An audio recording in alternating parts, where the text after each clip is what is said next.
And today marks 30 years since the fall of the USSR. On December 21st, 1991, Soviet republics signed a deal breaking the bloc into one giant, Russia, and 14 smaller but independent states.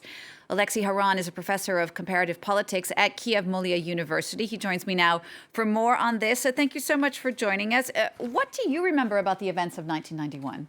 Oh, I remember a lot because actually I participated in all the manifestations which were held here in Ukraine, and I belong to all the generation. I was raised as a believer in communist ideology, and I was a Russified Ukrainian, but then I moved to understanding what democracy is and why is it important for Ukraine to become independent nation. I would like to say here that actually, if we try to remember what happened at that time, there was a sequence of very important events. First, December 1st, 30 years ago, Ukrainians voted overwhelmingly for independence. More than 90% of those who participated voted for independence. And next date is very, very important.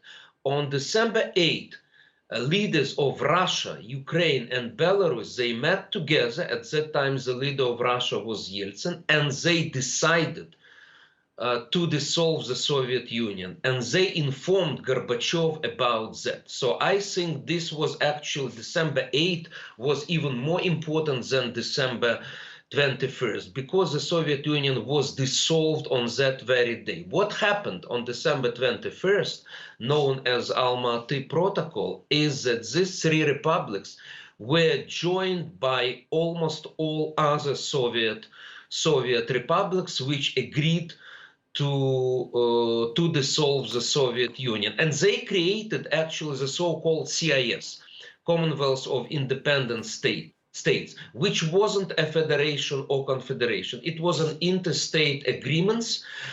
And after that, the development of countries of the post-Soviet space went in different directions. Ukraine, Georgia, and Moldova, they decided to become the members of the EU. After the Baltic republics joined the EU and NATO. Then Ukraine, Belarus, and Moldova signed associations agreement with the EU, and Russia started attacks against all these three countries. At the same time, Russia under Putin, they organized the so-called Eurasian Economic Union, where Russia dominates, and it includes Belarus and Central Asian states.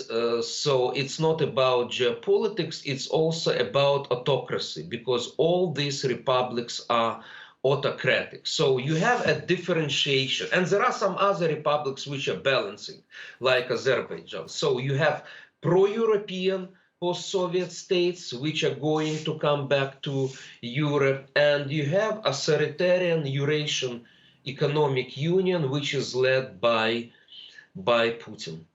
So how would you say that things stand now, 30 years later? Was this the right move for that time, and are things where they should be today? No, definitely yes. Come on, there was a communist Soviet Union. It wasn't even Russia, it was communist Soviet Union. It collapsed, it was Soviet Empire, it collapsed.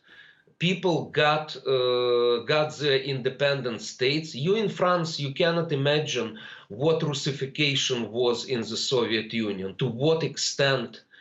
I was educated in the main Ukrainian university, and it was Russian-speaking university. Practically no Ukrainian language lectures, classes at that time. So there was a huge development after that, and definitely now, again, as I am stressing, a lot of these states which emerged from the dissolution of the Soviet Empire, they are now striving to become free and democratic. So definitely this is for Putin calls the dissolution of the Soviet Union as the major political tragedy of the 20th century. It's also important that it's not World War II, it's not Holocaust, which was the main tragedy for Putin in 20th century. It was the dissolution of the Soviet Union, which shows that actually the thinking of Putin didn't change much compared with